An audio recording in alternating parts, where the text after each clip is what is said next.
Muy bien. Reitero las bienvenidas. Muchas gracias a todos por venir aquí en esta tarde.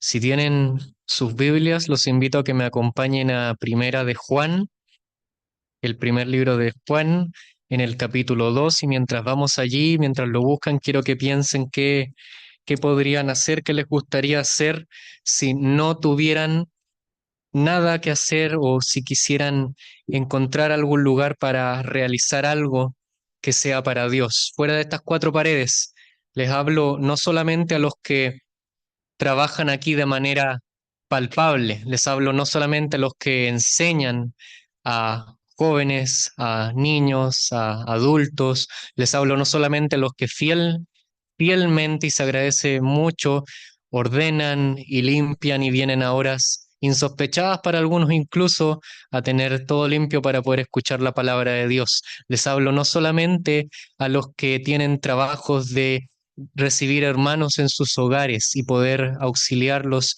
con una once, una comida, un día, varios días. Les hablo no solamente a los que enseñan la palabra de manera indirecta, a los que saben que están mal, les hablo no solamente a los que visitan a los enfermos o a los ancianos, les hablo a todos los que tengan un trabajo o no.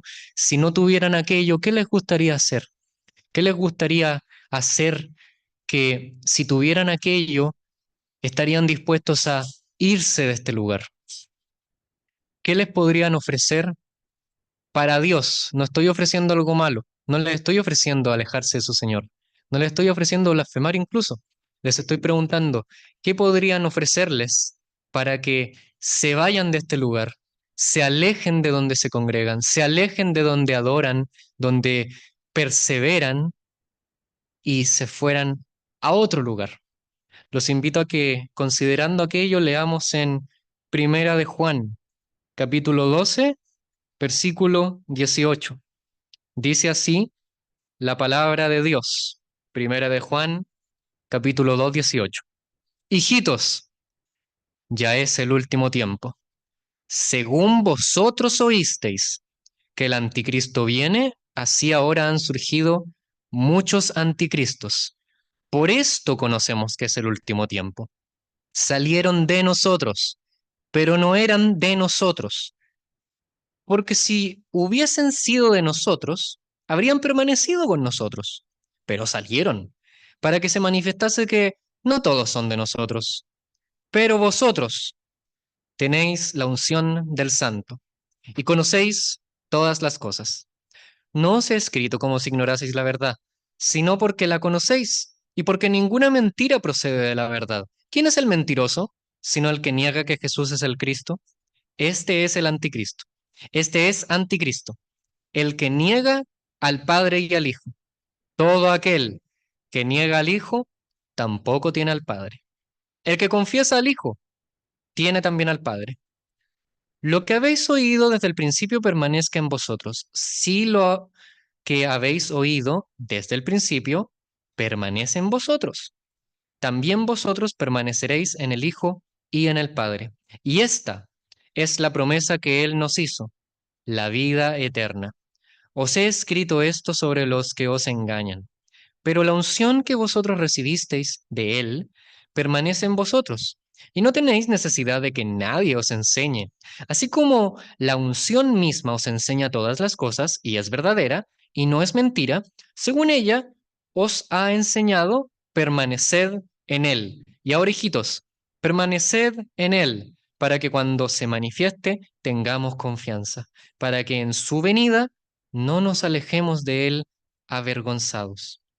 Si sabéis que Él es justo, sabed también que todo el que hace justicia es nacido de Él. Hasta aquí la lectura de la palabra de Dios. Este capítulo, bueno, el tema es tremendamente fácil de sacar de contexto. Cuando uno lee la carta, llega a este punto donde se sorprende de que Juan empieza a decir cosas de escatología que tienen que ver más con la venida de uno llamado el anticristo, pero cuando nos ponemos a leer, cuando uno lee aislados, en especial los versículos del 18 al 22, Entonces uno puede llegar a aquella conclusión. En este punto el apóstol lo que se dedica a hacer es una exposición de los últimos tiempos que se complementa con el inicio del capítulo 3 para contrarrestar los últimos tiempos desde el lado de los que no creen, desde el lado de los que creen. No tiene mucho que ver con eso porque si se fijan, las palabras más utilizadas para más repetidas por el apóstol para aquellos que perseveran y aquellos que se alejan,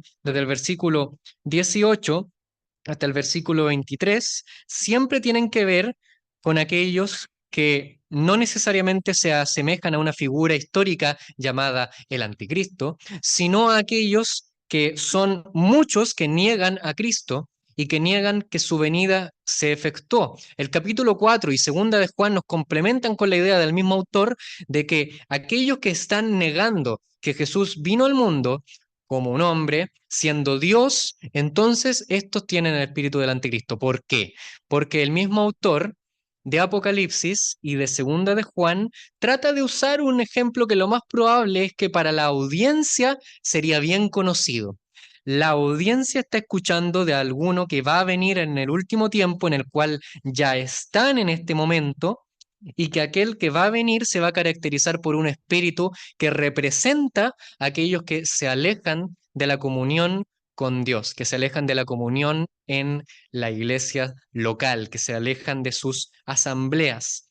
En este sentido, no solamente eso, sino que lo hacen por una razón muy específica. Niegan que Jesús vino al mundo de una forma carnal, si pudiéramos decir una palabra. ¿A qué me refiero con esto? Bueno, ¿cuál es el contraste primero? El contraste con aquel y aquellos que son anticristos o aquellos que tienen aquel espíritu, aquellas ideas que se caracteriza a los que se alejan, es que se compara o se contrarresta desde los versículos en especial, desde el 21 en adelante, con aquellos que son de la unción, aquellos que están ungidos y aquellos que tienen aquella unción que les enseña todas las cosas. El versículo 27 incluso dice que la unción que ellos recibieron debe permanecer en ellos y que en base a esta unción ellos perseveran. Curioso que usa esta palabra, unción, que en todo el Nuevo Testamento nadie se le ocurre usarla en tiempo sustantivo para hermanos. La unción es la traducción que se usa para Cristos. La unción es la palabra que se utilizaba para el ungido, el Cristo, así le llamaban al Señor Jesús. Él era uno de los nombres con el que debían llamarlo, el ungido, el esperado, pero es aquello con lo que se contrarresta, con lo que se compara con los que son antiungidos. Esta palabra, quiero enfatizar una cosa, del 18 al 29 no tiene que ver con un tema de ejemplificar un tema de escatología, no tiene que ver con que Juan quiere explicar cosas de los últimos tiempos, paso a paso de cómo van a hacer algunas personas, tiene que ver con una cosa, y solo una cosa, ejemplificar mediante un periodo específico que va a ocurrir a aquellos que se están alejando de aquello que ya debieron haber recibido, aquello que debemos recibir de una manera natural, orgánica incluso, cuando nos aferramos a las promesas de Cristo y de Dios. Incluso ese es todo el tema de Juan hasta ahora. Si uno lee el libro de Primera de Juan y llega hasta acá, una y otra vez el apóstol les está tratando de dar razones y recordatorios de cómo ellos son hijos de Dios y cómo deben permanecer y perseverar en la fe, no en lo que creen, ni lo que saben, ni lo que dicen algunos, sino en el creer en la persona del Señor, quien es Dios y hombre. En ese sentido, luego él usa una palabra, ungidos, que solamente se utilizaba en el Antiguo Testamento, específicamente solamente en el libro de Éxodo, para los materiales que se utilizaban de manera apartada. Esto tenía que ver mucho con la palabra que se apartaban para el servicio del templo, en especial solamente para los servicios de dedicación a Dios. En ese sentido, lo que está tratando de hacer el apóstol es lo siguiente. Hijitos, les dice, ya saben del último tiempo. Y ya saben que como uno viene, que según el libro de la revelación de los últimos tiempos, va a ser uno que guiado por el poder de Satanás, con la autorización divina, por supuesto, es llevado a alejar a todas las naciones hacia él mismo, para que no adoren a Dios, sino que lo adoren a él y adoren a la bestia, que es él, y que le adoren de una forma política y económica por medios propios. Asimismo, algunos toman las verdades de Dios y para sus mismos placeres y para sus mismos deleites alejan a las personas de Dios diciendo que lo hacen en pos de la adoración y destruyen la comunión de la iglesia. Tratemos de recordar esto a todo esto cuando consideremos el alejarse de Dios, el alejarse de la comunión. No es nada que ver con alejarse un poquito, buscar lo que uno quiere. Quiero que conste que Juan no usa el ejemplo de personas que, bueno, se descarrearon un poquito, se torcieron un poco, no usa el ejemplo de una persona que tira con arco y flecha y falla un poco, no usa el ejemplo de un vaso que se rompe, no usa el ejemplo de un barco que se hunde, usa el ejemplo del mayor ejemplo de satanismo que la humanidad va a procrear con estos estimados. Así que quizá tenemos que tomarle una seriedad y ver lo glorioso que es la revelación que nos da el apóstol acerca de aquellos que se alejan y aquellos que se mantienen. Del versículo 18 al 23, lo único que quiero hacer es ejemplificar y explicar a aquellos que se alejan de la perseverancia, del confiar, del estar en la comunión con Dios y las razones de por qué lo hacen. Y del 24 al 29 explicar por qué algunos no lo hacen, por qué algunos deciden no hacerlo y cómo podemos imitar aquel ejemplo que se nos da y ver qué es lo que da y entrega el escritor sagrado para el ver más de la gloria de Dios y que tengamos una razón para quedarnos. Muchas veces no pensamos eso. Decimos, ¿por qué quedarnos? Tenemos cosas que hacer, tenemos cosas que pensar, porque es lo correcto. Pero el apóstol da otras razones. Del versículo 18 al 23, da un ejemplo histórico que si quieren lo pueden leer después. Apocalipsis 12 y 13 hablan acerca de una mujer que es escondida en el desierto y en contraste con ella, un hombre sale del mar y esta mujer se le dan alas como de águila para que sea protegida dentro de la esfera de la humanidad en un periodo de tribulación de años que va a ocurrir en el futuro. A diferencia de ella, un hombre se revela ante la humanidad y toda la humanidad le sigue, mientras a la mujer la persiguen, el hombre lo siguen y él se enfoca toda la oración en sí mismo y se le permite blasfemar en contra de Dios. Este es el ejemplo que se habla acerca de estos que están acá. Muchos han surgido, muchos anticristos. Por esto conocemos que es el último tiempo. En ese sentido, no seamos eh,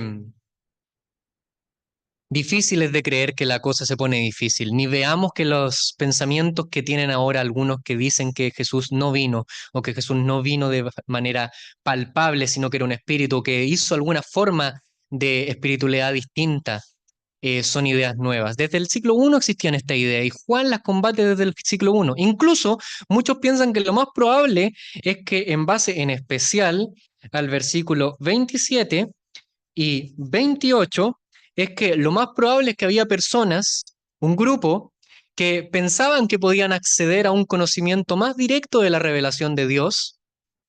Así como en el 13 de Apocalipsis algunos pueden tener una revelación más directa de cómo poder tener poder político y económico, porque eso es lo que le permite a aquel hombre en el 13.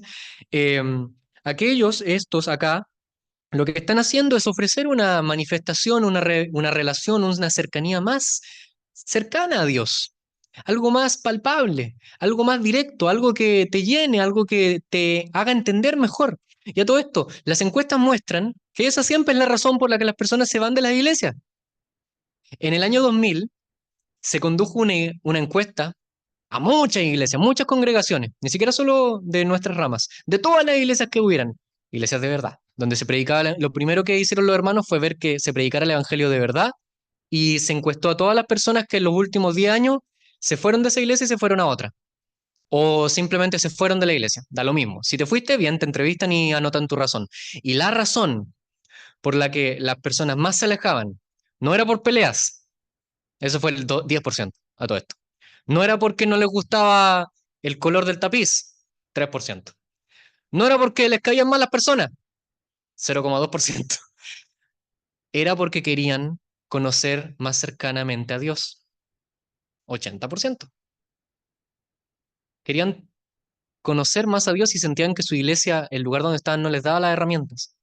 Así que se iban a otro lugar, en base a sus ideas, en base a, no, es que mira, en tal lugar no veo tanto de Dios. Por lo tanto, me fui a este, me moví a este. Y las razones por las que lo hacían eran varias. Enseñaban mejor, enseñaban de forma distinta, la música era distinta, el lugar era distinto, el predicador era distinto. Eso no lo voy a tocar en detalle. El punto es que la razón principal era, queríamos ver más de Dios. Y en este lugar no nos servía, así que cambiábamos. Así como en el ciclo uno, Juan ejemplifica que algunos se van, no permanecen, se alejan. En ese sentido, hasta el siglo XXI siguen habiendo casos así. Y no necesariamente estoy enfocándome en la persona que, si tú a todo esto te sientes incómodo, si a ti no te gustan algunas cosas de la iglesia local, si de verdad no te gustan las cosas, cómo se enseñan o cómo se ejemplifican, bueno, tengo un mensaje para ti, tengo algo que explicarte de la palabra de Dios desde el versículo 24 al 29. Te pido por favor me aguantes un poco, unos 12 minutos, y luego del 24 al 29 vamos a ejemplificar cómo permanecer y perseverar, pero antes de eso quiero ejemplificar un poco a los que se van por formas, por razones dramáticas, por razones no buenas, por los que se van lo más probable para ver más de Dios, pero no de la forma correcta. No estoy hablando de la persona que está en una iglesia donde no se predica el evangelio y se va a una donde sí. Eso en algunas medidas. En el peor de los casos, en el lugar más riesgoso, yo lo encuentro que puede ser. Si en un lugar no se predica la palabra de Dios, uno no tiene por qué estar ahí. Pero este no es el caso. Aquí hay algunos que dice esto la palabra de Dios. Hay algunos que dentro de la iglesia local niegan que Jesús es el Cristo, niegan al Hijo, por lo tanto, niegan al Padre. Quieren conocer al Padre, pero no reconocen al Hijo. ¿Ya? Es esta la forma. ¿Quién es el Hijo? La revelación en la palabra de Dios nos muestra explícitamente que Dios en su infinita soberanía mandó a su Hijo eterno, al Hijo de Dios, a este mundo, tomando forma de siervo. Él siendo Dios, nunca dejando de ser Dios a todo esto, viene a este mundo y como un hombre muere en aquella cruz. ¿Cómo podemos conciliar el hecho de que era Dios y al mismo tiempo era hombre y en ese punto de la historia él estaba muriendo en la cruz en favor del pecador y aún así estaba sosteniendo todo por la palabra de su poder? Hay formas de conciliar aquello. La palabra de Dios nos explica aquello. La palabra de Dios incluso en Juan nos muestra que la gloriosa persona de Cristo, aquel que escuchamos desde el principio, que era antes del principio, lo que era desde el principio, lo que habíamos oído, lo que palpamos, Él era el verbo eterno de vida, aquel glorioso Dios que estuvo en este mundo como un hombre con sed y hambre, era Dios. ¿Cómo podemos saber que estamos creyendo aquello?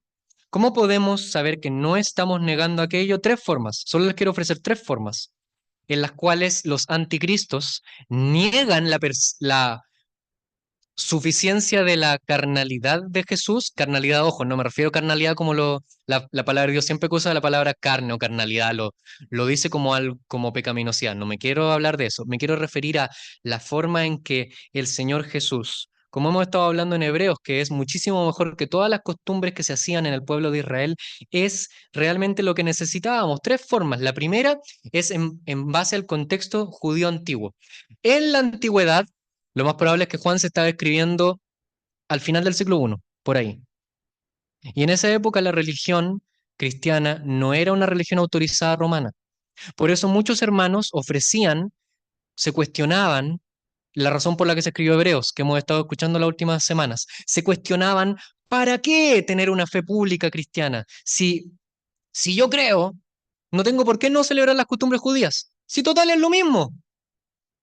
¿O no? ¿O acaso Jesús no vino del judaísmo? ¿Qué tiene si es que yo creo de manera interna y celebro de forma explícita las costumbres judías? Si total, esta es la forma en que, bueno, de forma directa no nos van a matar. Esa era una forma en la que el escritor a los hebreos trata de responderles, no pueden hacer eso. En el siglo I, ciertamente, ser una persona que celebraba las costumbres judías a ojos del mundo te aseguraría que no te iban a atacar de manera directa, ibas a poder tener una cierta libertad religiosa a ojos del imperio, al parecer.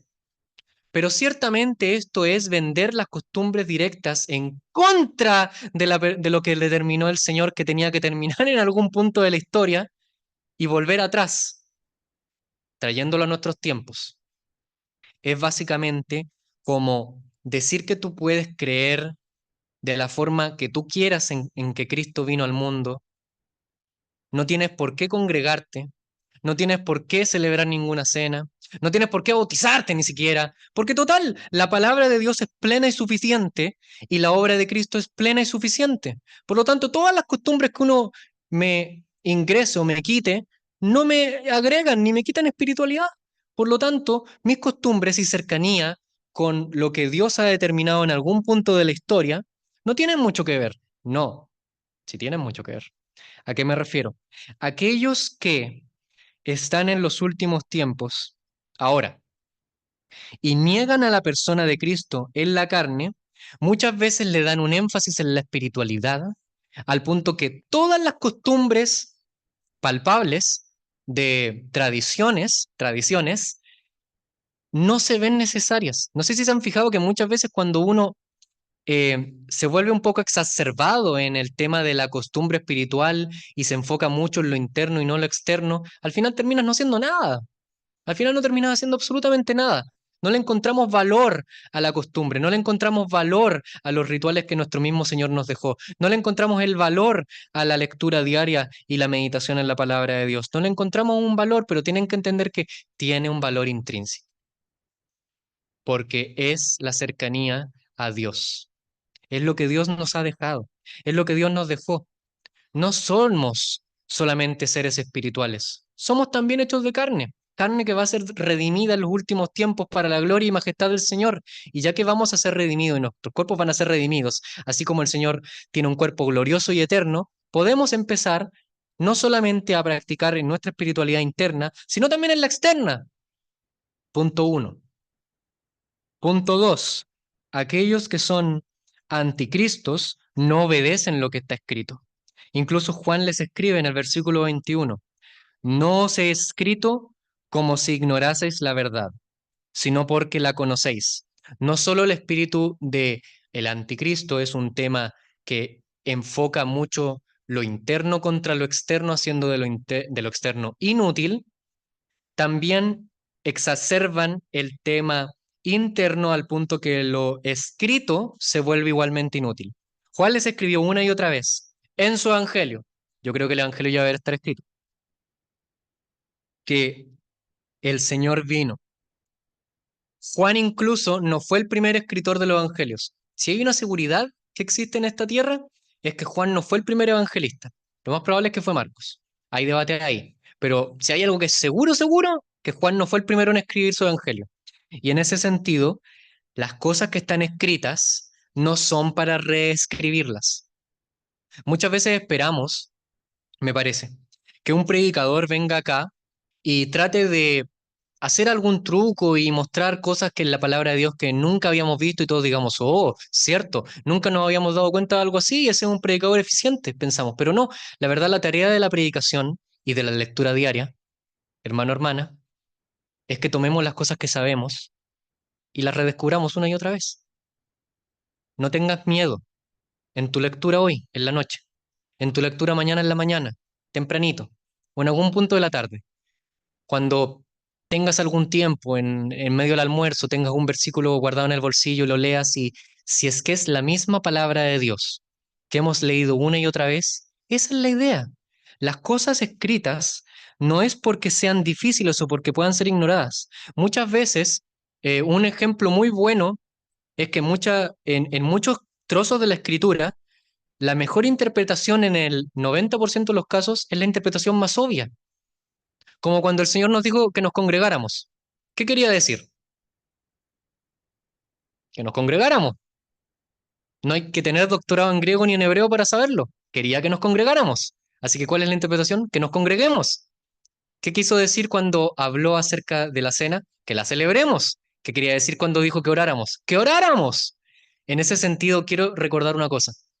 La palabra escrita acerca de que Jesús vino al mundo no tiene por qué ser reinterpretada, ni tiene por qué ser traspisada, no tiene por qué ser cambiada, ni tiene por qué ser distinta a lo que creían los hermanos en el siglo XIX, en el siglo XVIII, en el siglo XVI.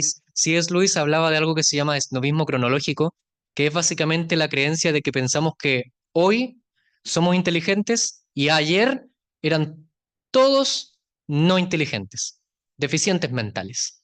Que todos en el siglo XX son unos genios y en el siglo X estaban todos con los zapatos en las manos, con los pantalones en la cabeza. No es necesariamente así. ¿Saben qué? El otro día yo estaba leyendo un libro del siglo XV de un hermano y lo encontraba fantástico, pero lo encontraba fantástico y me dan muchas ganas de leerlo a cada rato. Se llama El Peregrino, su autor es John Bunyan, y siempre que lo leo me parece una pieza de literatura tan fantástica y luego leo la fecha y siempre me apasiona que un hombre de hace 500 años escribió algo que hoy en las librerías muchos libros se parecen al de él es mejor, pero muchos libros se parecen de él.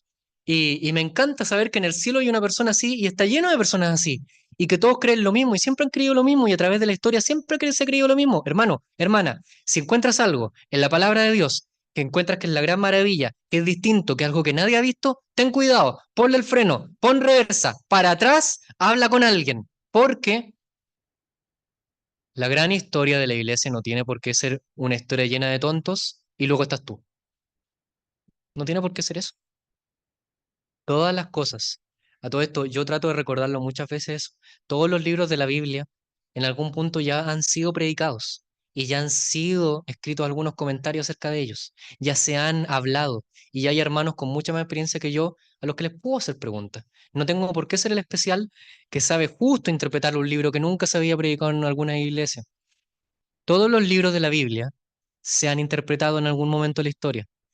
Por eso tenemos que entender que o nos sometemos a lo que, punto uno, es lo que Dios ya determinó como tendencias y cosas para perseverar en nuestra vida y que no tenemos por qué reinterpretarlas, y dos, cosas que ya están escritas en la misma palabra de Dios y no tenemos por qué reinterpretarlas ni redescubrirlas.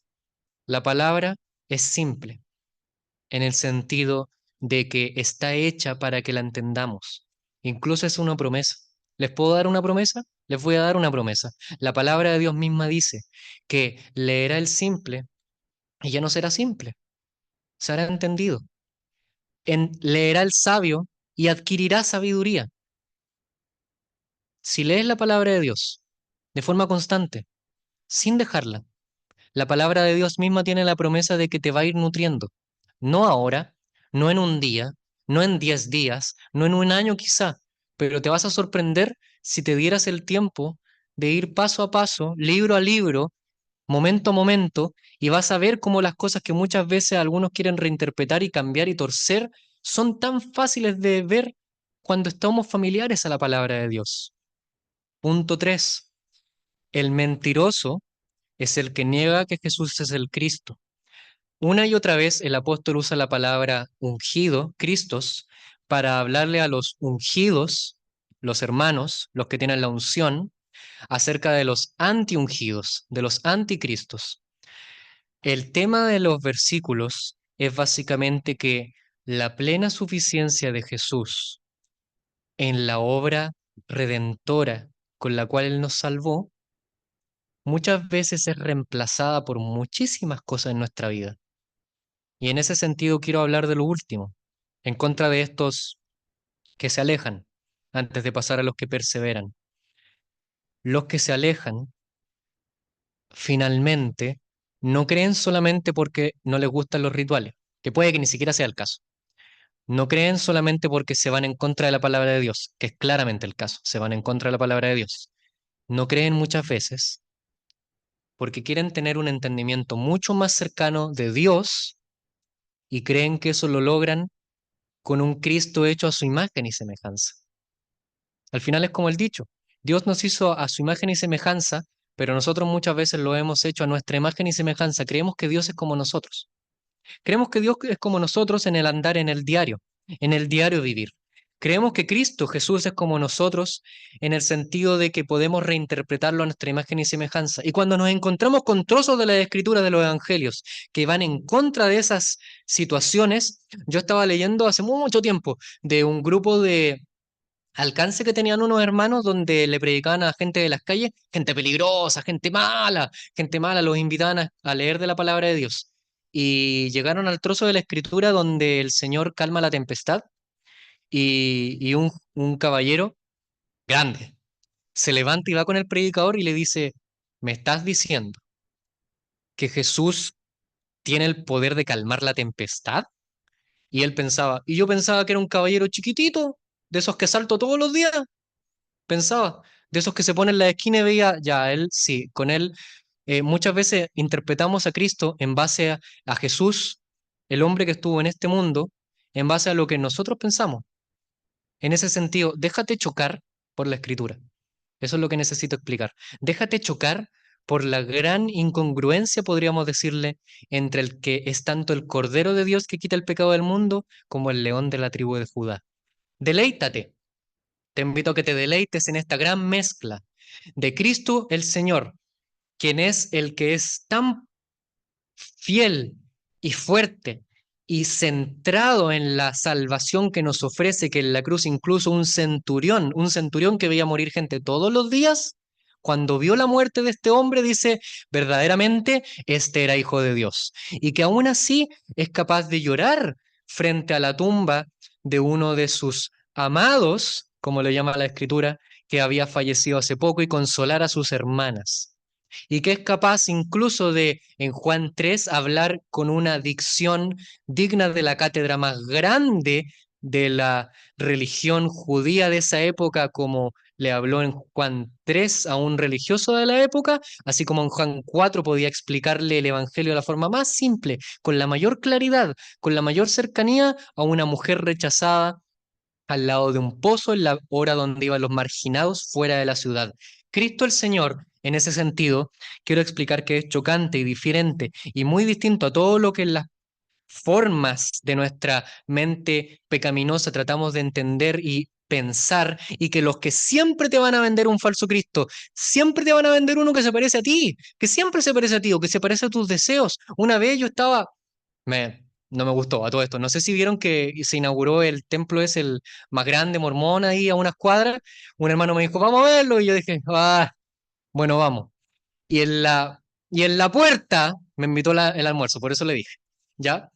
Y en la puerta del templo nos decían, miren miren este cuadro, maravilloso. Y aparecía un hombre y decía, este hombre le está predicando a los indígenas. Le está inculcando la buena vida. Y yo me quedé mirando el cuadro y miré a mi hermano y nos fuimos después y yo le dije, eso era claramente un tema de esclavitud, ¿verdad? Y me dijo, sí, por supuesto, si tenía la pistola al lado. Era una cosa rara, era una cosa chocante, pero quiero que vean esto.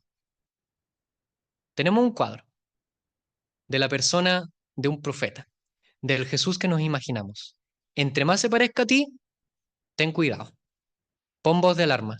Si no es un Dios que te desafía, si no es uno que va en contra de lo que crees, si no es uno en el que realmente en algún punto, estimado, en algún punto tienes que decir, ya esto igual es difícil de creer, igual te estás imaginando cosas en base a tu imagen y semejanza. Y cuando te vas en contra de las tradiciones, de la escritura y de quién es el Señor verdaderamente, revelado en la palabra de Dios, entonces no te queda nada. Sinceramente, no tienes nada que perder, por eso muchos se van.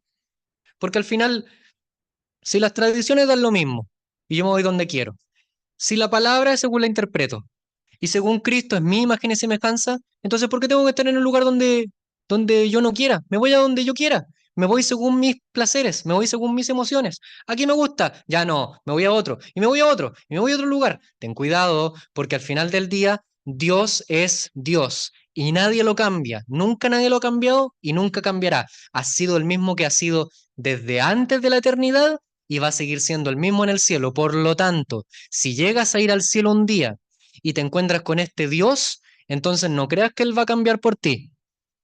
No creas que Él va a hacer alguna diferencia por ti. No creas que Él va a decir, ah, bueno, tú querías un Dios distinto, perfecto, hago todos los cambios que tú quieras. No, porque Dios es tan valioso y tan único y tan sin igual que cualquier cosa que queramos cambiarle siempre va a ser para embarrar su imagen. Siempre va a ser para embarrar su imagen. Estimado, y este puede ser un resumen de los versículos 24 a 29. Si tienes alguna razón para quedarte en un lugar donde se predica el Evangelio y se habla fielmente de la palabra de Dios, esta es una. Tu Dios está ahí, aun cuando la cosa se pone difícil, aun cuando los hermanos son complicados, aun cuando la situación es complicada, aun cuando parece que no hay nada para hacer, aun cuando parece que hay todo para hacer, aun cuando parece que nada sale como nosotros queremos, bueno, pero es que ese es el punto. Ese sinceramente es el punto. Que no se cumpla nuestra voluntad, sino que se cumpla su voluntad. Y muchas veces la voluntad de Dios es como en los tiempos de Jeremías. ¿Saben cuál es el mensaje de Jeremías? El mensaje de Jeremías, después de cientos de años de reyes que conquistaban naciones porque confiaban en Dios, el mensaje de Jeremías era, ríndanse, ríndanse, entréguense a Babilonia. Dios nos quiere como esclavos allá en Babilonia. ¿Creeríamos eso a todo esto? ¿Es fácil de creer? Imagínense eso. Dios nos quiere como esclavos en Babilonia. No tengan fe en que les van a ganar. Ríndanse, ríndanse. No pasa nada, ríndanse. No, no van a morir, pero ríndanse.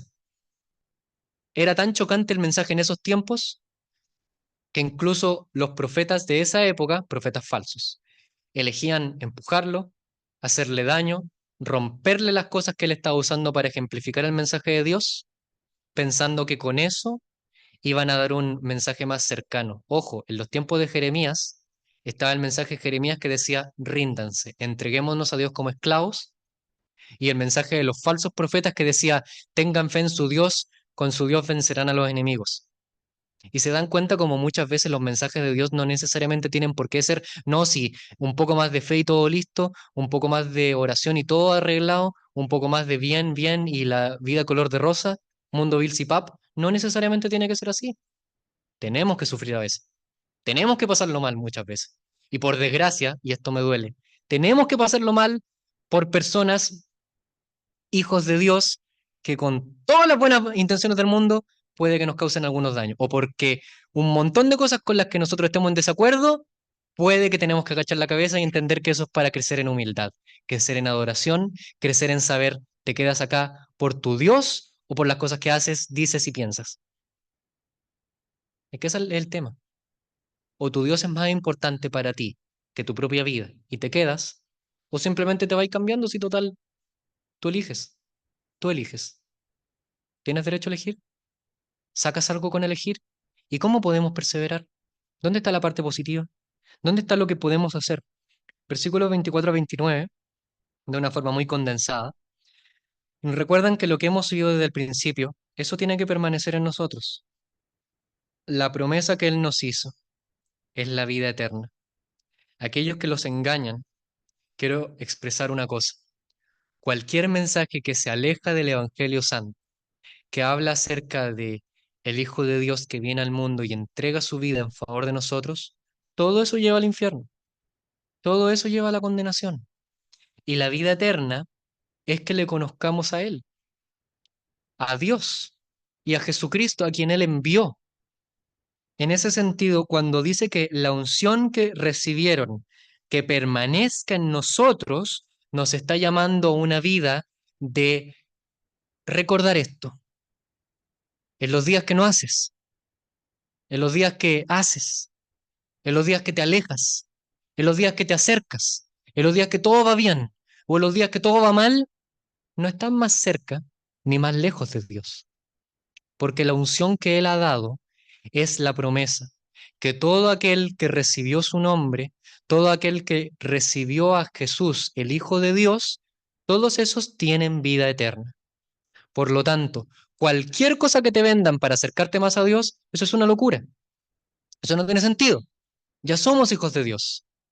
Cualquier cosa que te digan que te aleja de manera directa de Dios, eso es una locura. Juan ya resolvió eso en el capítulo 1 y 2. Tenemos un abogado para con el Padre, a Jesucristo el justo, y ya que Él es justo, el redentor, el que se entrega por nosotros para expiarnos de nuestros pecados, todas las cosas que tú creas que te alejan, no te alejan, no te pueden alejar.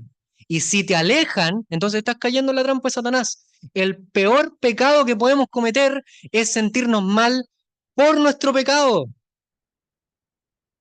El peor pecado que podemos cometer es que nos la pasamos pecando y eso nos paraliza y nos deja en el piso y decimos, no vale la pena ir a ningún lugar, no vale la pena Dios, no vale la pena yo, soy demasiado malo para su evangelio. Eso no puede ser, eso no, eso va en contra de todo lo que la palabra de Dios dice. Por algo Él se entregó a sí mismo por nosotros. ¿Acaso tus pecados pueden manchar la cruz de Cristo al punto que te puedes alejar de Él y destrozar todo lo que Él hizo? ¿O acaso incluso te puedes alejar más de lo que Él ya te acercó, llamándote Hijo de Dios por medio de la muerte y resurrección del Hijo? ¿Acaso podemos alejarnos de Él? ¿Acaso podemos no enfatizar tanto que, hermano, hermana, la gloria eterna del cielo depende de este pensamiento? Cristo el Señor se entregó por nosotros, y si se entregó por nosotros, no hay nada que podamos hacer para quitar o agregar. Entonces tenemos que permanecer en aquello. Así como una planta, cuando se aleja de la luz o del agua, está condenada a morir. El día que decides alejarte de Dios, en el sentido de que no confías en sus promesas, no confías en lo que Él hizo, no confías en lo que Él hace, ahí estás cayendo en el juego de Satanás. Sí, eso. Confía en tus obras, celebra la cena con hartas ganas, que feliz o no, que cerca estáis de Dios. Nos aplauden, le encanta que nos reunamos, le encanta que estudiemos la palabra de Dios, no le encanta que le demos la gloria eterna al Señor Jesucristo. No le encanta que veamos que todo lo que hacemos no vale nada delante de la gloriosa eternidad que recibiremos y que recibimos en estos días cuando vemos que el Señor Jesús se entregó a sí mismo por nosotros, viles criaturas, pero que están delante de un Dios glorioso y eterno. No le encanta cuando permanecemos en Él, para que cuando se manifieste tengamos confianza. Cuando se manifieste dice, tengamos confianza para que en su venida no nos alejemos avergonzados. Quiero que noten como en el versículo 28 en la conclusión él dice, permanezcan en él para que cuando se manifieste tengamos confianza. No dice para que tengamos recompensa, no dice para que tengamos orgullo, para que tengamos confianza. ¿Qué más confianza que recibir a uno que murió a sí mismo por nosotros, que se entregó a sí mismo por nosotros, que es tan cercano que Él se hizo hombre y viene a morir por nosotros? ¿Se acuerdan cuando dije, no, Dios no va a cambiar por ti? Pero de alguna forma muy misteriosa, muy tremenda, muy llena de asombro y de gloria, en alguna medida igual sí cambió por nosotros, no en el centro mismo de su ser, sino que en la bendita eternidad, Él tomó un cuerpo y vino a este mundo y se entrega a sí mismo por nosotros. Eso antes Él no lo podía hacer. Se entrega a sí mismo. Romanos dice que en un punto de la historia, Él fue hecho hijo de Dios con poder por medio del Espíritu de la resurrección. Antes de la resurrección, antes de su venida, antes de todo aquello, Él no se había entregado ni teníamos esta bendita esperanza. Pero esta bendita esperanza es tan gloriosa y tan eterna y patente en la historia que Él es de una manera eterna y fundamental el Hijo de Dios con poder que se entrega a sí mismo por nosotros. ¡Qué tremendo! ¡Qué increíble! Nosotros que no cambiamos por nadie, por nada, que nos carga a cambiar por los demás, que preferimos que los demás cambien por nosotros. No, es que mira, muy frío el lugar, que lo cambien, ahí voy. No, es que mira, muy caliente el lugar, ahí cambien y que voy. No, es que la persona habla mucho o habla poco, y ahí que cambie, ahí yo voy con ella. Aún así, el eterno Hijo de Dios de alguna manera cambió por ti. No en el sentido de que cambia perdiendo alguno de sus atributos o cambiando en el centro mismo de su ser o dejando de ser Dios. Quiero tener cuidado con eso para no caer en blasfemias. Quiero tener la claridad de que Él fue hecho hijo de Dios con poder. Hecho en el sentido de que fue declarado el glorioso Hijo eterno que se esperaba por la línea de David, el ungido, el Mesías, y que en base a su reinado nos puede recibir a todos, puede recibirnos a todos. Estimados, ¿qué más nos queda? ¿Qué más necesitamos? ¿Qué más podemos esperar? ¿Qué más podemos pedir? Hace unos años había un hermano que predicaba en una localidad rural, tampoco tan rural, parecía Concepción en el norte.